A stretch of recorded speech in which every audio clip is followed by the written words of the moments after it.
Então, mais uma vez, boa noite para todos, né? Nós vamos iniciar nossa disciplina de projetos industriais, projetos elétricos industriais. Na verdade, para a turma de Eletrotécnica 18, né, já é uma continuação, porque vocês já estavam tendo essa disciplina desde o início do semestre. E junto com a turma de Eletrotécnica 18, nós estamos também com a turma de Eletrotécnica semipresencial, que tem aula aos sábados. E essa disciplina, e essa turma, ela está iniciando a disciplina agora. Então, como essa turma está iniciando agora, eu vou começar do começo, né? Eu vou começar do início da disciplina. Logo para a turma de Eletrotécnica 18, à noite, né? Vai ser uma espécie de revisão do conteúdo. Vocês já viram esse conteúdo, então é uma boa oportunidade de tirar as dúvidas daqueles que não entenderam. E para a turma semipresencial, né, vai começar a disciplina agora, então vai começar do zero, beleza? Então, mais uma vez, ó, se tiver alguma dúvida, pode habilitar o microfone, fazer a pergunta, que eu paro, eu explico novamente, eu tiro a dúvida sem problema nenhum. Então, vamos iniciar aí nossa disciplina. Quem quiser acompanhar pelo módulo, pode acompanhar pelo módulo, porque o que está no slide aí é uma espécie de resumo do que está lá no módulo, né? Possa ser que tenha uma ou outra informação que não esteja no módulo, mas a base do conteúdo aqui vem do módulo. Então, começando aí a partir de um conteúdo que está no início do módulo, nós vamos falar aí sobre os elementos que compõem o projeto, os elementos que compõem o início do projeto industrial. E quais são esses elementos, né? Esses elementos são algumas informações que o projetista ele tem que ter em mãos para dar início ao seu projeto, né? Para pelo menos ter uma noção de onde começar. Então, para que ele possa iniciar o projeto elétrico, é necessário que o cliente, que o dono da indústria, ele passe algumas informações para o projetista para que ele possa iniciar o projeto. E quais informações são essas? Então, a primeira informação que o projetista ele deve receber do cliente é com relação à condição de suprimento de energia, ou seja, como a indústria ela vai ser alimentada. Então, aí nós temos duas formas de alimentação da indústria. Nós temos o chamado sistema de suprimento radial simples. Então, o que é o sistema de suprimento radial simples? É aquele que tem apenas um único fluxo de potência. Então, vamos imaginar que aqui seja a nossa indústria, né? Aqui seja a nossa indústria. E aqui, ó, aqui seria a linha, né?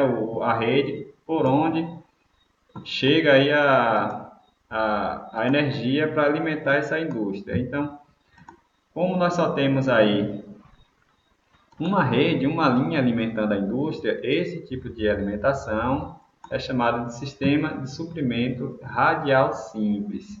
Então, alguém tinha me perguntado se ia ser necessário usar caderno, essas coisas. Eu acho interessante para você anotar essas informações, né?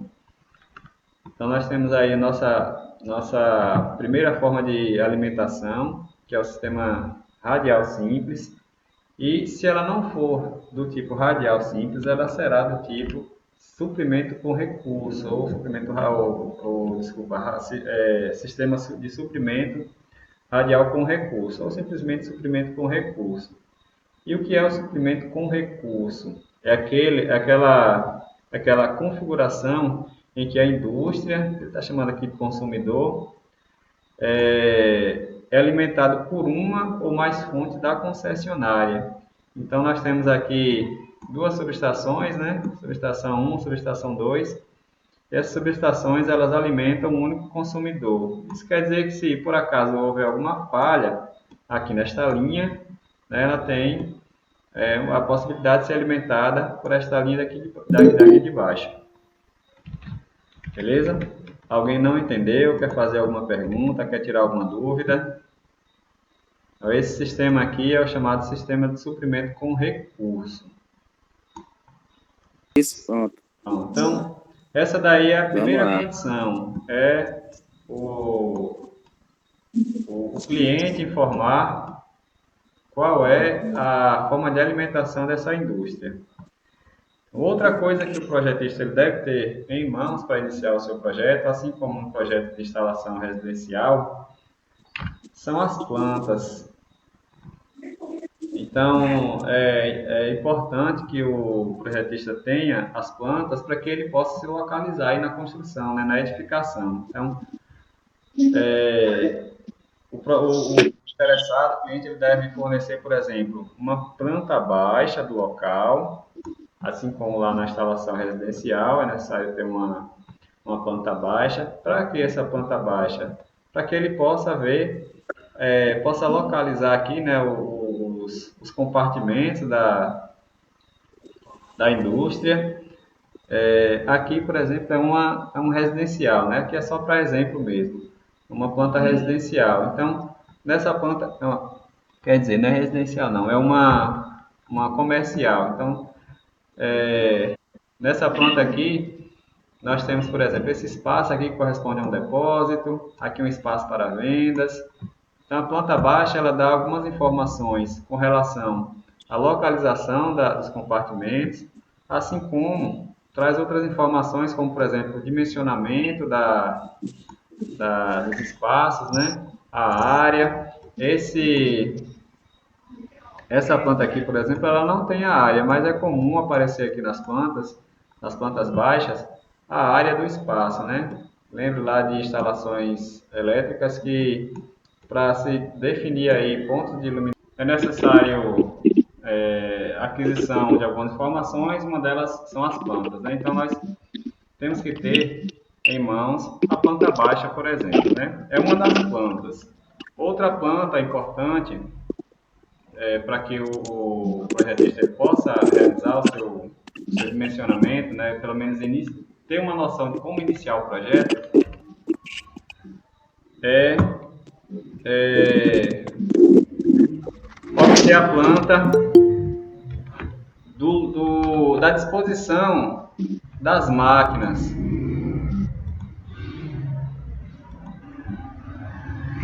Deixa eu compartilhar aqui, acho que não estava compartilhado não, né?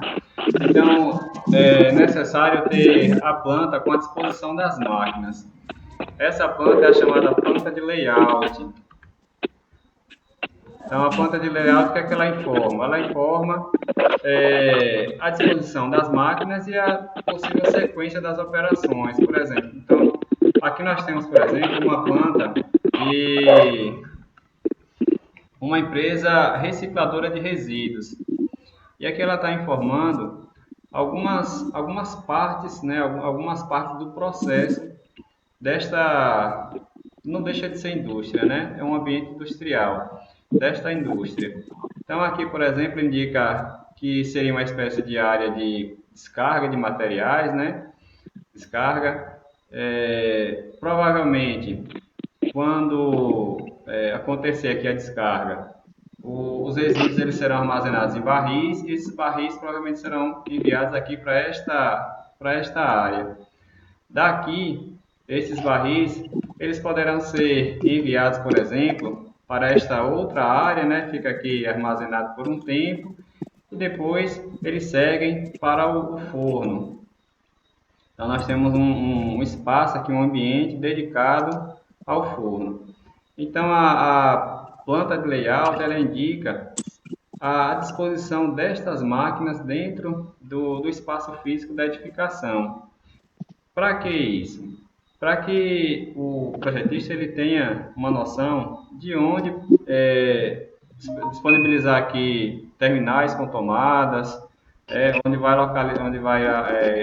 localizar aqui quadros elétricos, qual o melhor local aqui por onde vai passar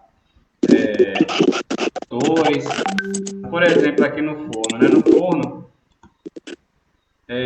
vamos supor que para que o forno entre em operação, né, nós tenhamos que ter alguns equipamentos elétricos funcionando, como por exemplo um ignitor, né, que é uma parte aqui do forno responsável pela ignição, né, pela partida do forno. Temos que alimentar eletricamente esse ignitor. Vamos supor que aqui no forno ainda nós tenhamos uma espécie de ventilador para jogar o ar aqui para dentro da câmara de queima. Vamos supor que aqui seja a câmara e então é necessário jogar o ar aqui para dentro da câmara para melhorar aqui a queima, né? Para melhorar a combustão no interior do forno. E vamos supor que nós tenhamos aqui um outro equipamento, né, um exaustor, para retirar os gases dessa queima.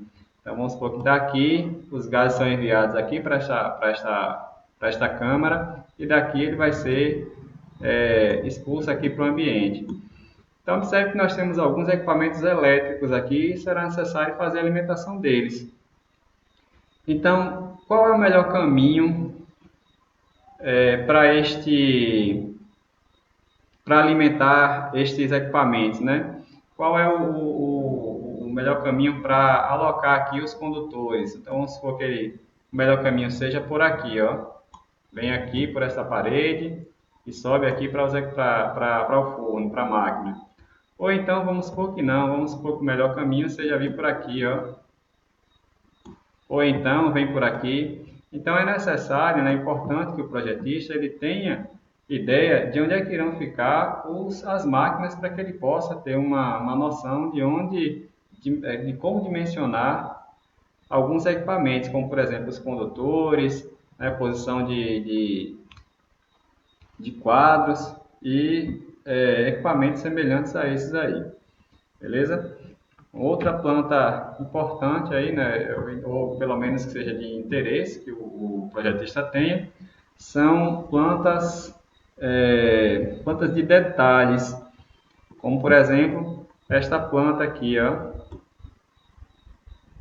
que está em corte, né? Então uma planta aqui que está mostrando o corte, por exemplo, vamos supor que esse corte esteja acontecendo aqui, ó, mais ou menos aqui no meio da edificação. É feito um corte aqui, ó, e aí esse corte aparece aqui em cima, esse perfil que está sendo mostrado aqui em cima. Então, para que essa planta? Para mostrar, por exemplo, como é o interior da edificação, por onde é que passam colunas, vamos supor que sejam colunas, ó, por onde é que passam colunas, por onde é que passa paredes, portas, ou outras características aí da construção. É interessante que nós tenhamos esse tipo de planta, a planta com os cortes. E outra planta interessante, né, que mostra detalhes, são plantas que mostram detalhes de máquinas, ou detalhe da construção da máquina. Vamos supor que esta máquina aqui, ela tem que ser montada, né, lá no local, e em seguida, né, depois da montagem, vamos fazer, por exemplo, aqui uma parede. Então, essa parede, vamos supor que ela só seja possível ser feita se a máquina estiver montada. Se ela não estiver montada, não dá para fazer essa paredezinha aqui. Então é interessante ter este tipo de planta de detalhes, né, que mostra aqui o detalhe da montagem das máquinas. Beleza? Alguma pergunta, alguma dúvida, algum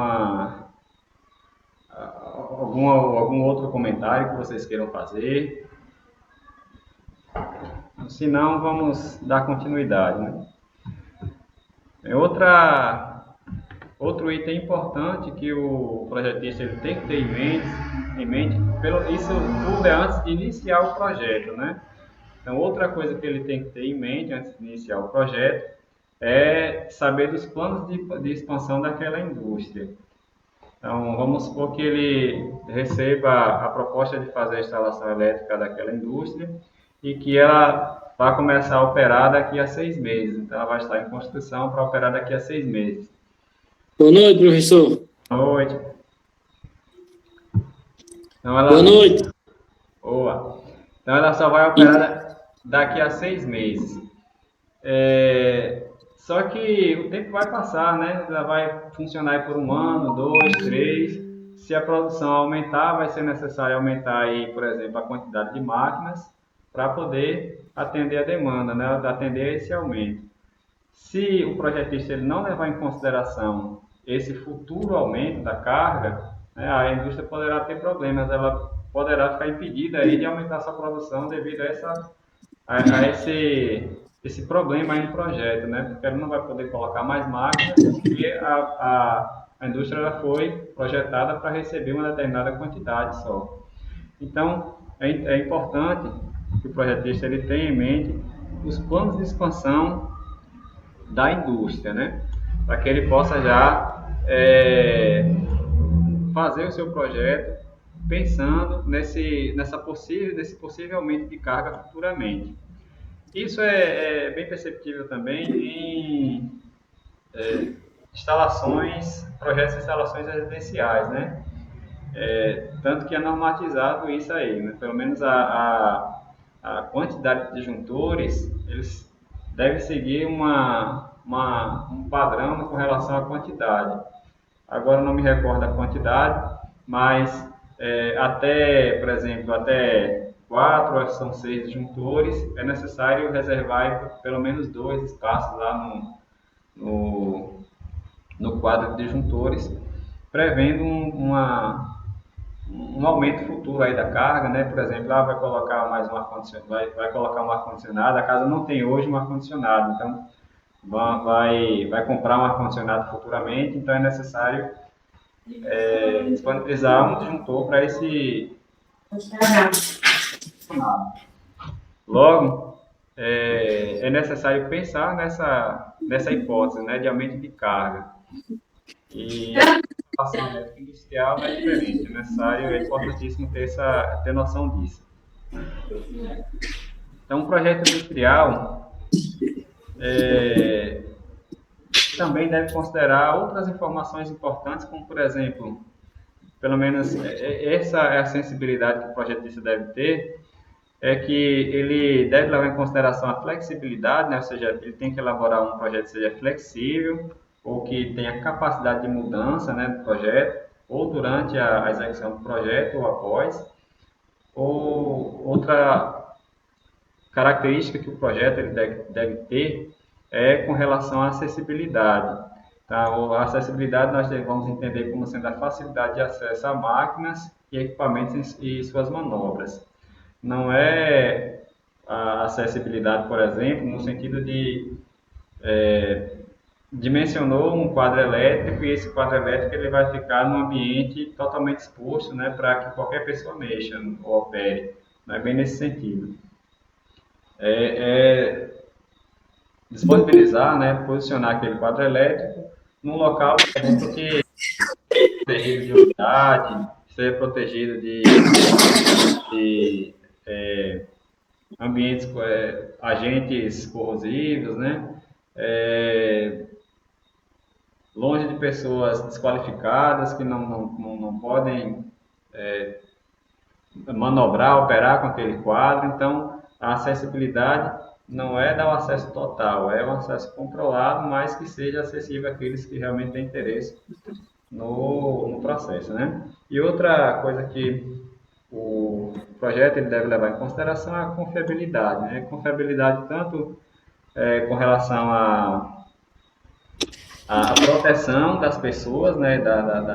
A proteção e segurança das pessoas que estão operando com que vão operar as máquinas ou então estarão próximas às instalações, quanto ao desempenho em relação a interrupções, né? Então tem que prever aí o funcionamento da indústria caso falte energia elétrica, né? Ou então que falte energia elétrica, que a indústria não funcione, mas aí já tem que prever o tempo necessário, né? O tempo em que essa indústria ela poderá ficar sem eletricidade, sem muitos prejuízos.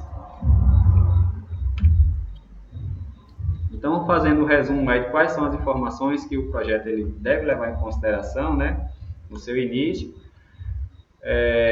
Quais são? São as condições de suprimento de energia elétrica,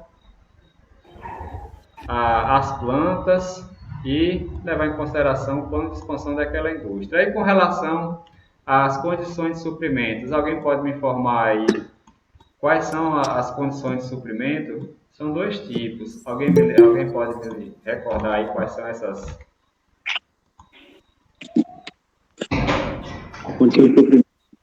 Condições são radial simples e radial com recurso. Então, a radial simples e a radial com recurso, né? Então, essas daí são as formas de condições de suprimento. E as plantas, alguém lembra de alguma das plantas?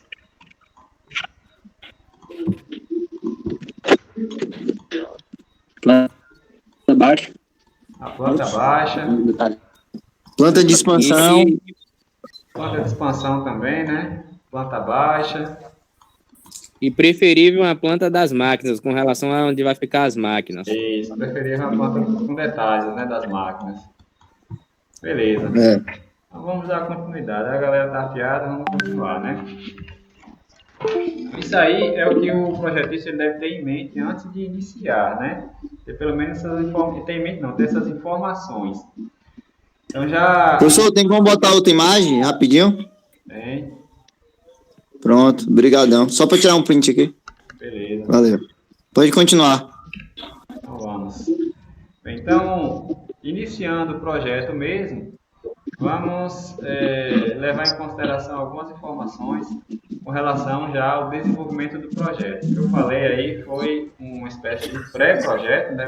Algumas informações iniciais para que seja necessário começar o projeto. Então, já de posse dessas informações, vamos começar o projeto. Então, a primeira coisa que o projetista tem que fazer é fazer a divisão das cargas, né? E essa divisão normalmente é feita em blocos. Então, esses blocos eles podem representar ou um setor da indústria. Então, nesse exemplo aqui, nós temos um ambiente, né? Que dentro do ambiente aqui é dividido em setores. Ó, setor 1, setor 2, setor 3 e assim vai. Então, é necessário dividir em blocos as cargas. Essas divisões elas podem representar setores, tá? Esse setor, ou então pode representar a máquina em si, né? Como esse caso aqui embaixo. Ó. Então, o M1 aqui, vamos supor que represente motor 1, motor 2, motor 3 e assim vai. Então, é necessário fazer levar em consideração essa divisão. Então, a divisão deve ser feita considerando o layout das máquinas. Então, vamos supor que aqui tenha muitas máquinas e aí é interessante que faça a divisão por setores, né? Já que nós temos muitas máquinas aqui. Então, deve levar em consideração o layout das máquinas, ou seja, o posicionamento das máquinas também. Ó. O layout está mais relacionado com o posicionamento das máquinas dentro do setor. Tem que levar em consideração aí, a divisão deve levar em consideração os setores da produção. Então, se a quantidade de carga de um determinado setor for muito alta, então é melhor fazer a divisão, representar esse setor por um bloco.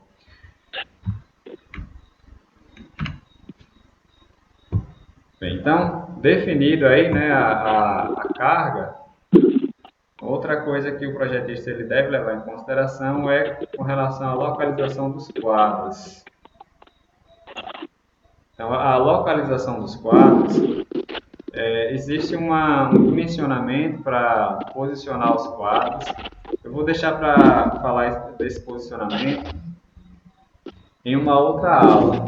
Eu não sei se vocês ouviram no início, né, que o microfone estava desligado, mas se não ouviram, eu vou falar novamente. Nossas aulas de projetos elétricos industriais, elas acontecerão às terças e quintas-feiras. Eu falei isso, vocês ouviram? Quer dizer, eu falei, mas vocês tinham ouvido isso antes? Negativo. Vai começar Eu quando, não, professor? não, professor. Sim, professor. Cheguei a ouvir. Pronto, acho que ouviu, né? Diga aí quais são os dias. Vou anotar aqui. Então, se por acaso eu falei e o microfone estivesse desligado, vou falar novamente. As aulas de projetos elétricos, elas acontecerão semanalmente, às terças e quintas-feiras, nesse mesmo horário, de 7 horas até as 8h30. Não aconteceu na última terça-feira, ou no caso ontem, né? Porque já estava muito em cima para fazer divulgação.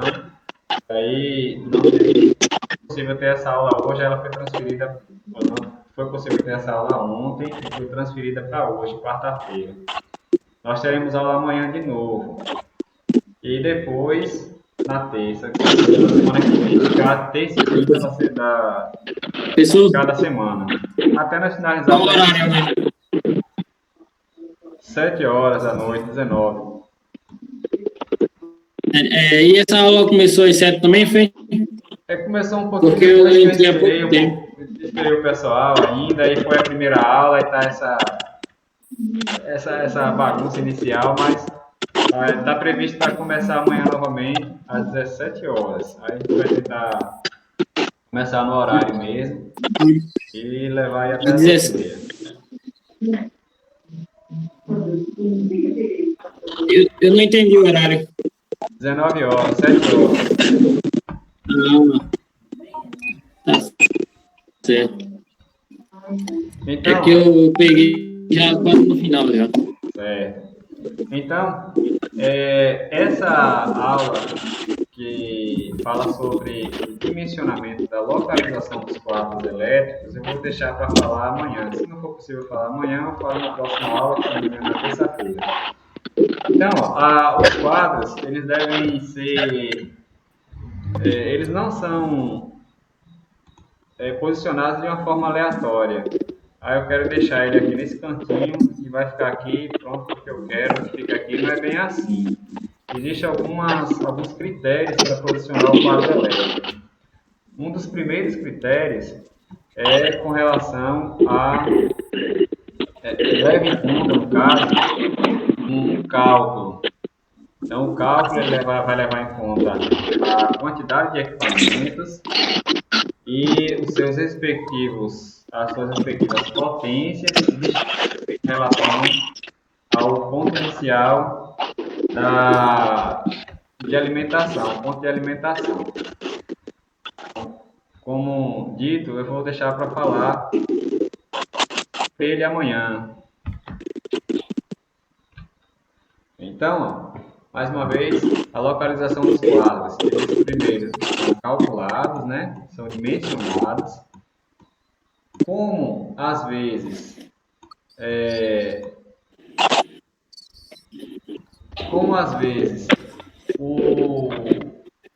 o ponto em que foi dimensionado não é o mais conveniente, vamos supor que nessa imagem aqui.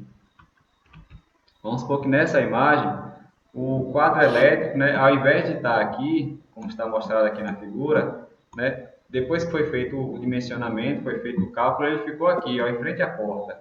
Claro que nesse caso aqui ele não vai ficar dessa forma, né, mas vamos supor que o quadro, depois tivesse sido dimensionado, calculado, ele ficasse aqui em frente à porta. Então aqui já não é um bom local para ele ficar, né? Apesar de ser a posição ideal por quê? Porque ele foi calculado, ele foi dimensionado. Apesar de ser a dimensão ideal, não é uma posição adequada. Então é necessário levar em consideração outras características para poder dimensionar esse quadro elétrico. Então, quais são as características? Que ele fique aí, por exemplo, próximo às linhas do duto de alimentação, ou então próximo ao ponto de alimentação. Então, a ponto de alimentação nessa imagem aqui, está com as setinhas, está atrapalhando. O ponto de alimentação é aqui, ó, a entrada da alimentação é aqui, ó. Então, seria mais conveniente, né? Caso eu tivesse calculado e ficasse aqui, seria mais conveniente deixar ele aqui do ladinho, ó, mais próximo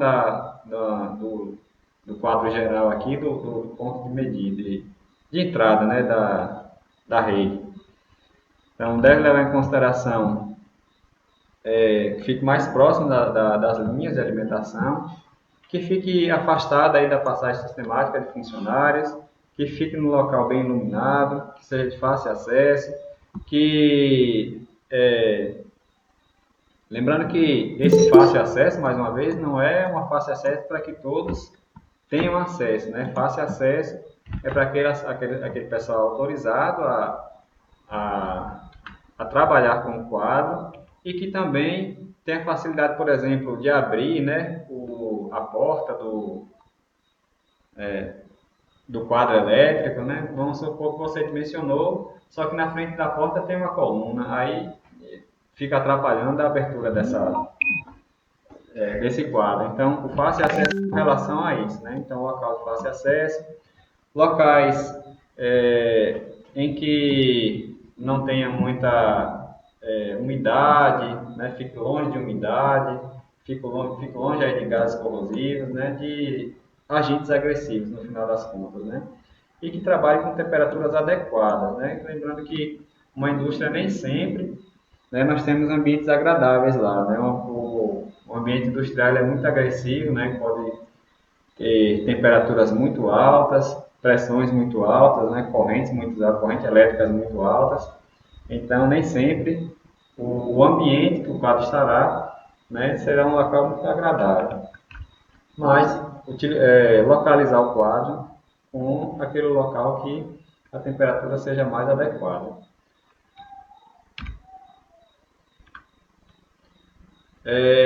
A localização da subestação, né, nós estávamos falando do quadro, vamos recapitular aqui, ó.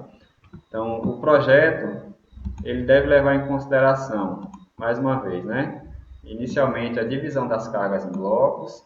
Feita a divisão das cargas, é necessário analisar aqui onde é que irão ficar os quadros elétricos. Depois, o projetista ele tem que se atentar onde é que ficará localizada a subestação. Então, para aquelas indústrias de grande porte, né, até mesmo áreas comerciais de grandes portes ou de grande porte, elas podem ter lá suas subestações, como por exemplo um shopping, né? Então, a depender do porte do shopping, é necessário ter uma subestação. Então, a indústria normalmente tem, né? Porque já a indústria naturalmente já trabalha com equipamentos de grande potência. Então, provavelmente você vai encontrar uma subestação lá. Então, essa subestação, normalmente, ela já vem na planta. Então, isso que vai determinar o local da subestação é o projetista da edificação. Lá, sei lá, o engenheiro civil, em conjunto lá com o engenheiro eletricista, eles definiram que o melhor local é esse aqui, por exemplo. Ó. Então, essa localização, ela já vem determinada já. Não é normalmente o projetista que determina o local. Possa ser que ele, em conjunto com o profissional da área, como por exemplo o engenheiro civil, ele determine em conjunto o melhor local. Mas, caso o projetista da instalação já receba lá as plantas, né, ele já vai receber, sendo informado onde é que a subestação vai estar, vai ficar localizada. Porque o projetista já leva em consideração alguns fatores, como por exemplo, qual o melhor local, né? Um local que seja, por exemplo, de difícil acesso para curiosos, essas coisas, né? Então, um local mais seguro. Então, já pensou nisso antes para poder determinar a localização da subestação. Então, é menos um trabalho para o projetista aí, né? Então, já falando agora da forma de alimentação interna do local, nós temos aí duas formas de alimentação, né, que é o chamado sistema primário e o sistema secundário de alimentação, de distribuição interna. Então, observe que nós estamos vindo aqui, ó, de fora para dentro, né? Então, a divisão, né? Vista aqui de uma perspectiva macro, né? Aí nós passamos aqui para dentro da indústria, falando dos quadros elétricos, e vamos falar agora de que forma é que a indústria deve ser alimentada. Eu não estou falando das condições de alimentação, não estou falando das condições de suprimento de energia, não estou falando disso. As condições de suprimento, quem vai determinar, quem vai informar como é que a indústria será alimentada é a concessionária, né? Ela vai analisar as características daquela indústria e indicar qual a melhor forma de suprimento. Eu não estou me referindo a esta informação, estou me referindo a ler.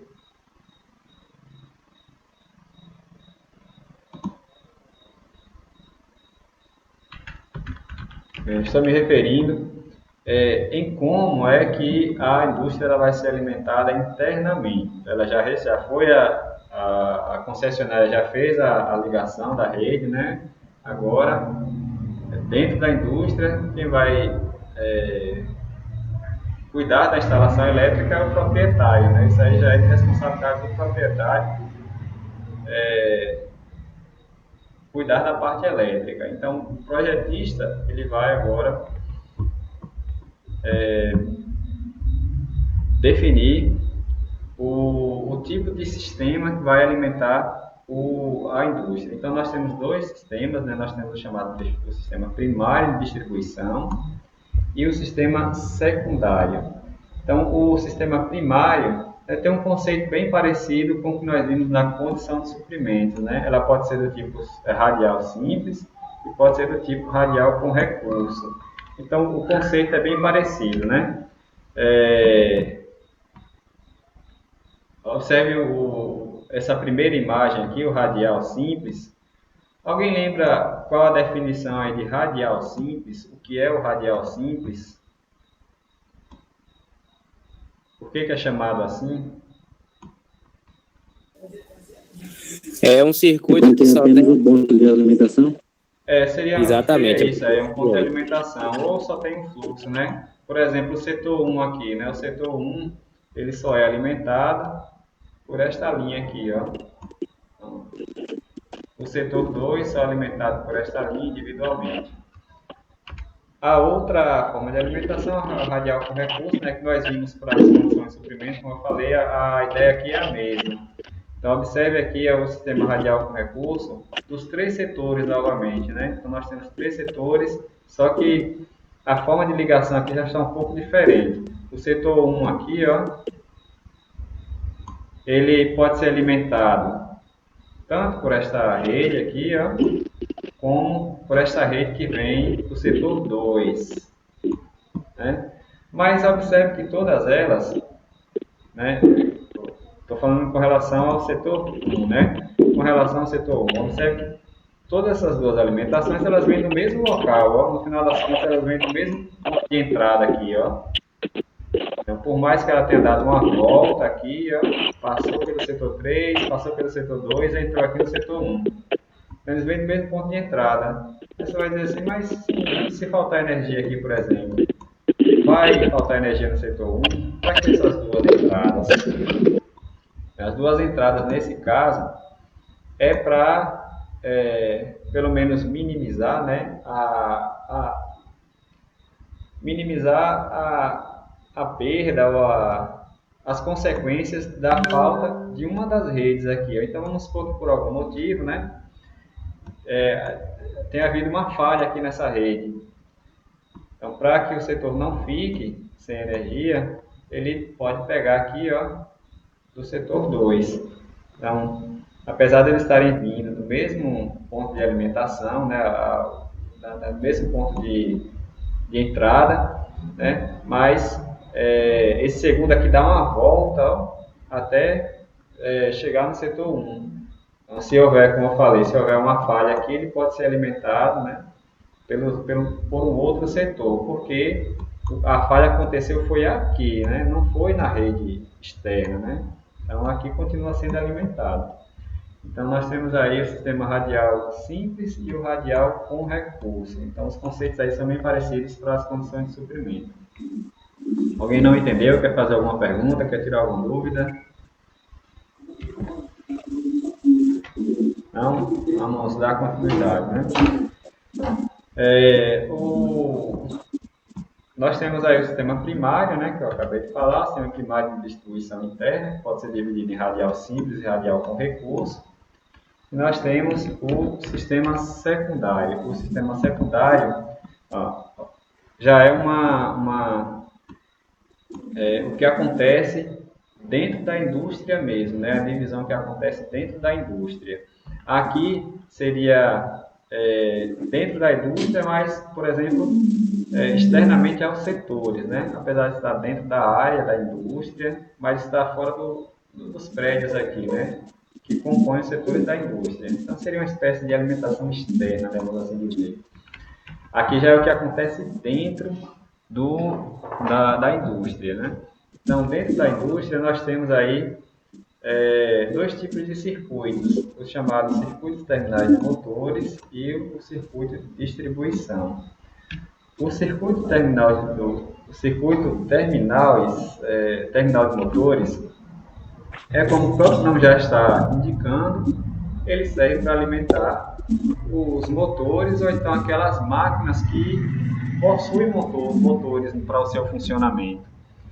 Então aqui nós temos um circuito terminal de motores.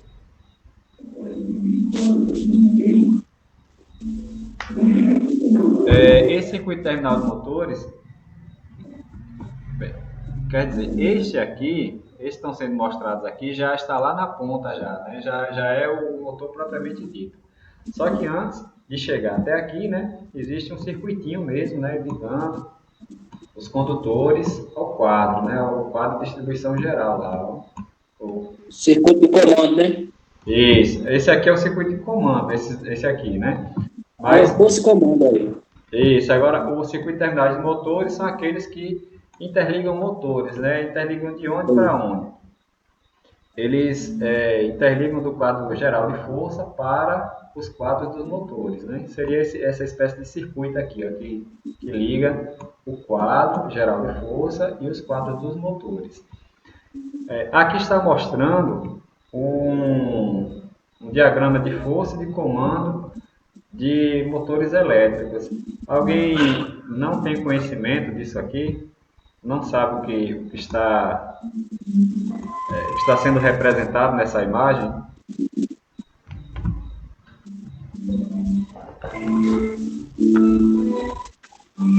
Então, vamos dar continuidade, né?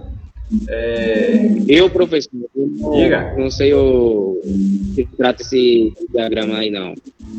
Esse diagrama aqui é um diagrama de partida de motor. Aqui é um diagrama chamado partida direta do motor.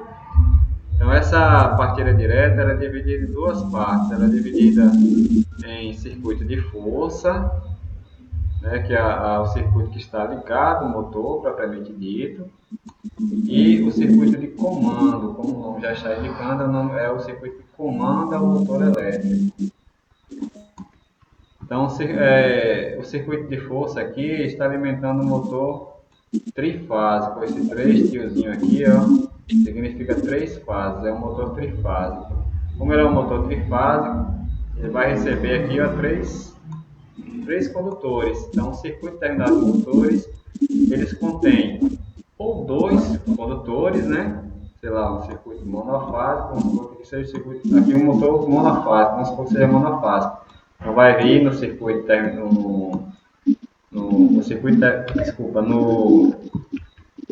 circuito terminais de motores, pode ser composto aí de 2 condutores, fase neutra para circuitos monofásicos, e como é esse caso aqui trifásico, nós teremos 3 condutores, né?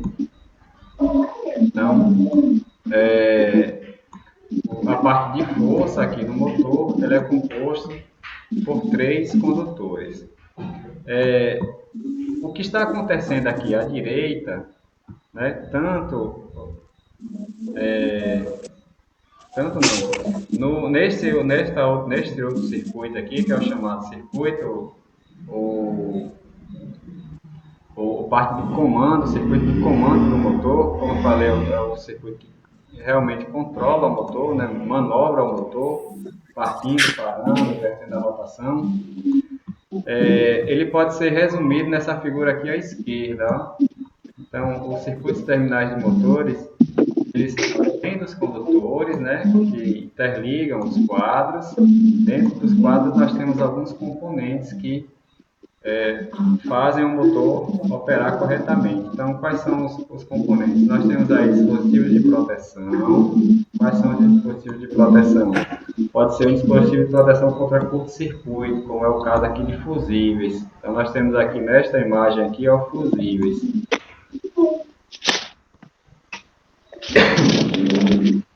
Então, esses fusíveis, eles podem estar tanto lá no quadro geral de força, né, quanto teremos fusíveis aqui no próprio quadro do motor. Então, vamos supor que o que está acontecendo nessa figura aqui, vamos supor que eles fiquem dentro de um quadro. Ó. Essa parte aqui quer dizer,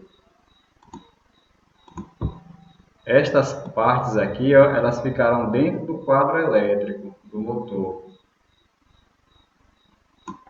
Então, dentro deste quadro elétrico, nós poderemos ter dispositivos de proteção contra curto-circuito, no caso de fusíveis. Aqui na imagem não mostra nenhum fusível, aqui à direita. Assim como poderia ser também um disjuntor. Então, o disjuntor tem duas funções, ele serve para proteger contra curto-circuito e proteger contra a sobrecorrente. Então, nós teríamos aí componentes para fazer proteção contra curto-circuito, poderia ser um fusível, aqui não mostra, mas poderia ser também disjuntores. Aqui também não mostra nenhum disjuntor, cadê disjuntor? Também não tem nenhum disjuntor aqui nessa figura. Então, nós temos aí dispositivos de seccionamento nos quadros. Aí, quais são os dispositivos de seccionamento aqui, ó? As botoeiras. As botoeiras aqui, ó. Aí. Fechada, botoeira aberta. NS, né? NA. Isso. Aí é uma botoeira, ela é conjugada com esse contactor, né? Contato 13 e 14 do contactor, né? Tá em Para paralelo. alimentar a bobina 1. Então, essa... Fechando 220 aí. Isso. Poderia... 220 aqui, né? Não, Mas, esse aqui é mas 380. Aqui em cima tem um fusível, né? Esse contato 95, 96 é um fusível, né? Não, aqui é um relé térmico. É um relé térmico, né? Aqui é 380, aqui, esses componentes aqui. Eles não são 220, não. Então, não, mas o comando é 220, correto? O cara que desenhou aqui, ele falou que isso aqui é 380, porque tá fase. Não, mas 380 é trifásico. Era para ser 220, o motor né? é 380, a parte de força é 380. Aqui era para estar ligada quer dizer, essa parte aqui era para estar ligada ao neutro, né? Mas aqui está ligada a outra fase. Continue. Pronto, então, no circuito de motores, nós teremos aí dispositivos para seccionamento. Os dispositivos de seccionamento seriam, por exemplo, as botoeiras, né, para abrir e fechar, para fazer a manobra do motor, propriamente dito. Assim como nós teríamos também dispositivos de seccionamento antes do quadro do motor, né? Então, fora do quadro do motor, nós poderíamos ter uma chave para seccionar completamente aquele quadro, desalimentar aquele quadro, né? O quadro seria essa parte aqui, essa parte aqui que compõe o quadro elétrico do motor. Desculpa, eu falei seccionamento, ainda seria, na verdade, dispositivo de comando. O dispositivo de comando é que são as botoeiras, peço desculpas aqui. Não é o de seccionamento, não. O de seccionamento é para desalimentar por completo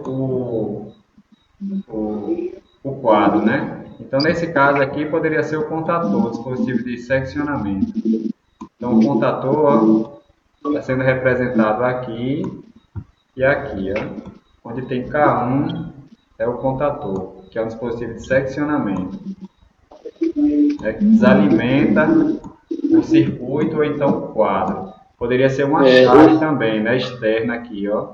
Lembrando que aqui é o quadro. Para quem não sabe, esse A1 e A12 é a entrada da bobina dele. Isso aqui é a bobina do motor, ou a bobina do contator, né?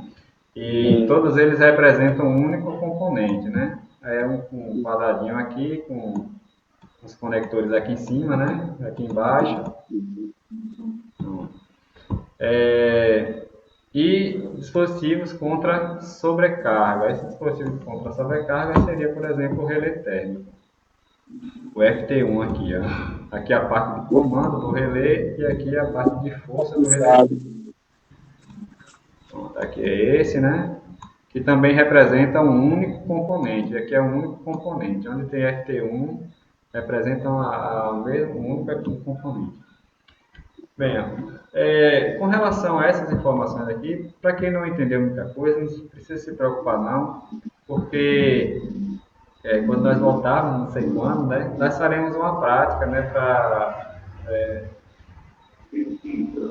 dar partida no motor. Então nós faremos esse circuito. Então quem não entendeu, não se preocupe não, que na aula prática nós iremos entender como é que faz como é que realiza essas conexões, né? Para quem não conhece o computador, o relé térmico, vai conhecer lá na aula prática. E vamos fazer na prática lá que aprende melhor. Então não precisa se preocupar não. O que eu gostaria que vocês entendessem é que o circuito secundário ele é composto pelo circuito terminal do motor, né? Que é composto aí pelos condutores que saem, que ligam os quadros, né? O quadro de força até o quadro do motor. E o circuito terminal do motor, além dos condutores, né, nós temos aí alguns dispositivos que fazem parte desse circuito, né, dispositivo de seccionamento, dispositivo de comando, e coisas desse tipo, né, dispositivo de proteção contra a sobrecarga, né, corrente alta. E para finalizar, pessoal, nós temos um segundo circuito, que é o chamado circuito de distribuição. Então, o circuito de distribuição seria um circuito de tomada, circuito de iluminação, que interligam aí, né, os quadros, o quadro geral de força, aos demais quadros, né? Por exemplo, o quadro de alimentação, o quadro de iluminação, que é chamado de QDL, quadro de distribuição de iluminação.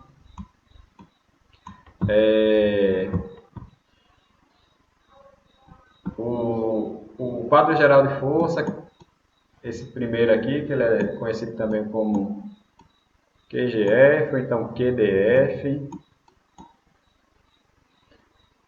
são os mais comuns, né?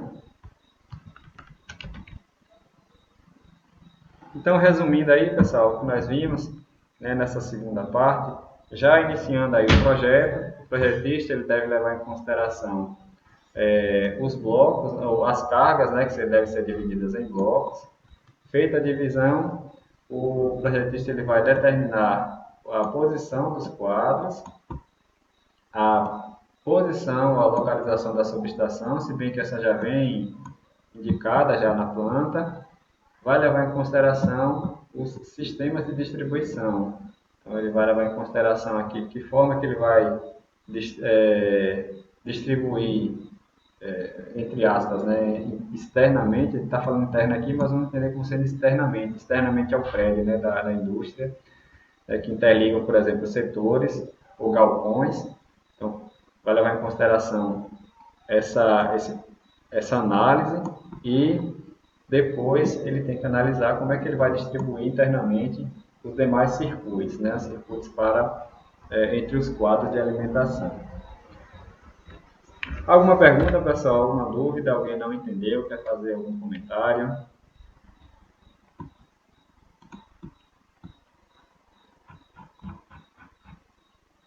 Nenhuma? Tá massa. Então, pessoal, por hoje é só. Eu peço desculpas aí pelo aquele momento que nós paramos. Normal, Sair aqui rapidinho. Aconteceu uma emergência. E nos encontraremos amanhã mais uma vez, na segunda aula.